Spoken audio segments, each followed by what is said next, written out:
I've been a physician for 30 years. I'm emergency medicine boarded and residency trained. And so for 30 years, I have been in the reactive healthcare model. My role is to fix people who come in bad situations, just enough so that we can either send them out of the hospital or get them up to the floor to make them well enough to go home. About 5 years ago, I started realizing that there were significant opportunities out there to do things differently, things that were not really present when I was in school 30 years ago. We didn't talk about regenerative medicine. We didn't talk about longevity. We, frankly, didn't understand what aging was. We just knew it happened. So I became obesity medicine certified, and I started working with GLP-1s, in particular the GLP-1 GIP, tirzepatide, and changed hundreds or thousands of lives, including my own. I'm well into my journey, down 45 pounds. I've reversed my prediabetes entirely. My hemoglobin A1C is normal. I will likely be off my blood pressure medication within the next few months because it's running too low on my medication, and I will get rid of my statins because my cholesterol is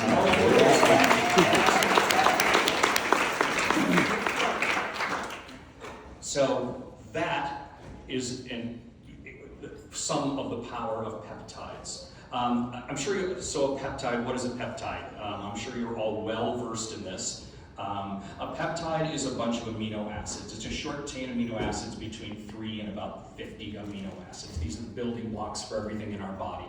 Larger ones are called proteins. And we all know what protein is because we prefer that over carbohydrates, right? Yeah. Well, unless it comes in shape form. Peptides occur naturally in our body. There are hundreds and hundreds of peptides. Their job is, they're mainly signalers. They enable the body to be aware of things that are going on and respond appropriately to help fix things or tweak those types of things. And so some of the peptides that you know by name, insulin. Insulin's a peptide. We discovered insulin in 1922. A couple other big ones related to weight, and I'm going to mention weight a lot, not because I am a big fan of GLP-1s, which I am, and I will call them miracle drugs. Not panacea, but miracle. But we just discovered ghrelin and leptin. If you've heard those two names, those are what make you hungry and what make you full. In the 1990s, prior to that, we had no idea what the body was doing. We also had no idea that fat was metabolically active. It wasn't just a storage place for stuff. It actually tells the body that you're either healthy or unhealthy and can cause substantial inflammation. We're living in a time that's so exciting to be able to talk about taking these new therapies and providing them to folks. I do believe the GLP-1 craze will enable everyone in this room to have hundreds, if not thousands, of more conversations than you could have had 5 years ago.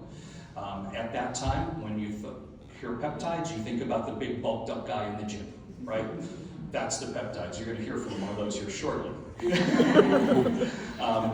But they knew something that we didn't about how metabolism could be changed through the appropriate use of peptides. So here we are. We've got a bunch of peptides in front of us. You look at the Ellie catalog, fantastic stuff. There are tons of more things out there that I'm sure you're reading on, you're hearing. Things are changing all the time. 2 years from now, we'll be sitting in a room like this and we will be talking about things that we haven't even dreamed of today.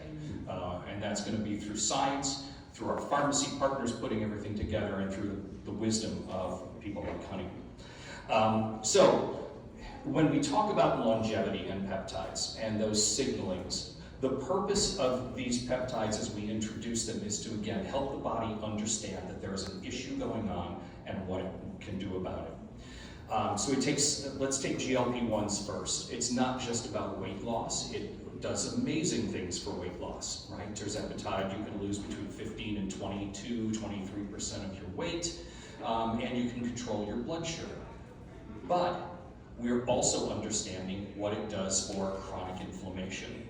It reduces the body's chronic inflammatory conditions so much that people with chronic problems on top of that, like polycystic ovarian syndrome, PCOS, rheumatoid arthritis, other autoimmune diseases like lupus.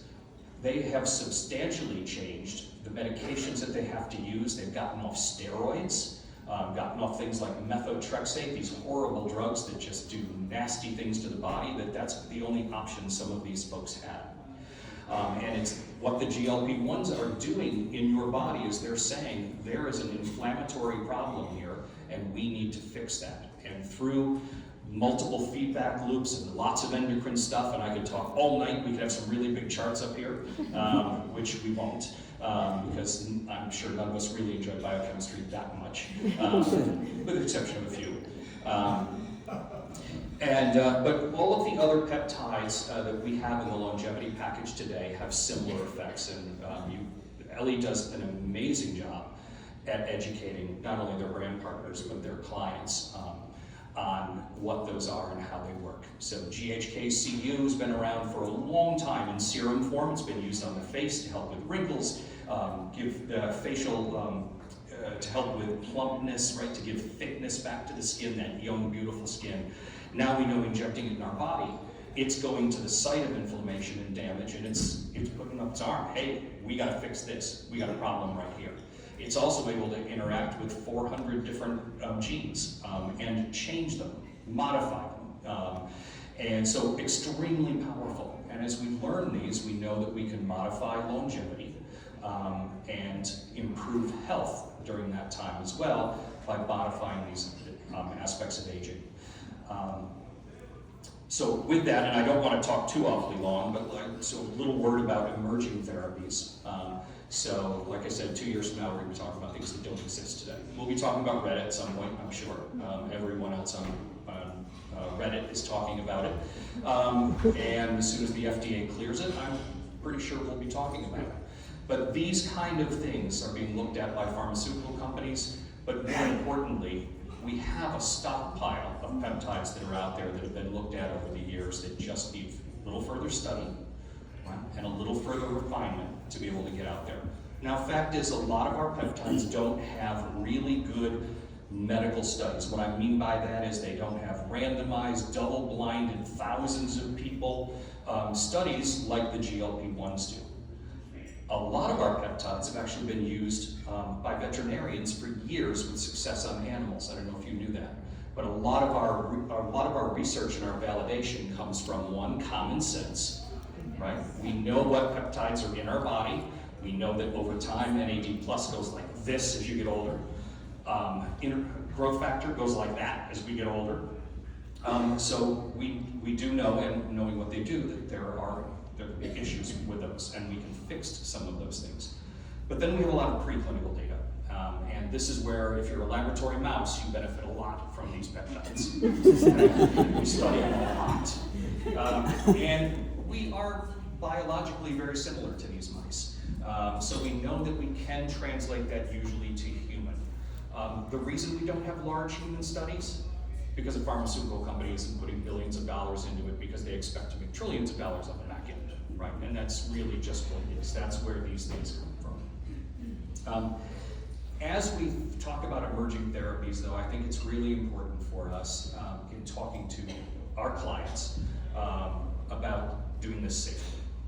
So there are several things that go into using peptides in a safe fashion. Number one is understanding what you want to get out of it and what the issues are. Number two is making sure you're the right candidate for that. Not everybody should be on GHK-Cu. If you've got an active cancer or recently had an active cancer, probably not a great drug. It does cause regeneration of arteries and veins, and so you got a lot of good blood flow to areas. So you don't necessarily want to do that in those settings. So you need the right reasons to do it, the right people to do it.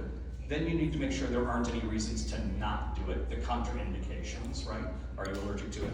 Yeah, that kind of thing. Multiple endocrine neoplasia, we all know with GLP-1s. So there are reasons that we wouldn't do it as well. Then you need partners to do this. Coaches, educators, and providers. That's the only way to really do this safely. Before we start messing around with peptides, ideally everyone would have already had their sex hormones normalized if there were problems with sex hormones, and their thyroid normalized. And that's really important because We can throw all the rest of this stuff at them, but those are so powerful that without correcting those and optimizing those first, we're not going to be as effective. So that's where the multidisciplinary team comes in making sure that we're doing that. And then we need the good quality peptides. We don't need the stuff you order off Amazon that says, oh, this will help increase your growth factor, right? I don't even know what's in it half the time. I don't know where it comes from. And please, people, I know we would never do this in this room, research grade peptides. Never. Never. It actually boils my blood to see them advertising on Facebook all the time, knowing that as long as they're not saying it's for human use and not implying it's for human use, they can sort of get away with it with the FDA, but knowing that people are using these things. They are not made for humans. They're not tested. Who knows where the ingredients come from? They're going to give you a COA, a certificate that says, oh, this was looked at. I think I might print one of those up tomorrow. There's no way to track those things. So it's making sure that we're doing the right things with the right partners, and you're going to hear from Kevin here shortly, who is the right partner, about making these things in labs that are certified, that have regulations behind them, that can track where all of their stuff come from. We know what the quality is like, we know what the purity is like, and that's what we want for everybody. It's just so easy for folks today to just get on and order something and stick it in their body. Don't know if it's the right dose. Don't know if you're taking it at the right time of day. What do you do if it's not working correctly? How long is it before I see any effects of this? I don't know, but my friend said, hey, they're using this stuff and it's great. I'm gonna get some Semarelin and I'm gonna bulk up on this Semarelin. So I'm just gonna keep putting it in my body. Well, did you know you have to take a little break every once in a while? Otherwise your receptors become very dulled. Okay? So it's that kind of education that's critically important. I'm going to pass this over to Kevin right now and talk to you a little bit about clove. Before I do that, I just want to tell you, I am, not only did I tell you about my personal journey, my personal journey includes EllieMD products, and I am a brand partner as well. And that may sound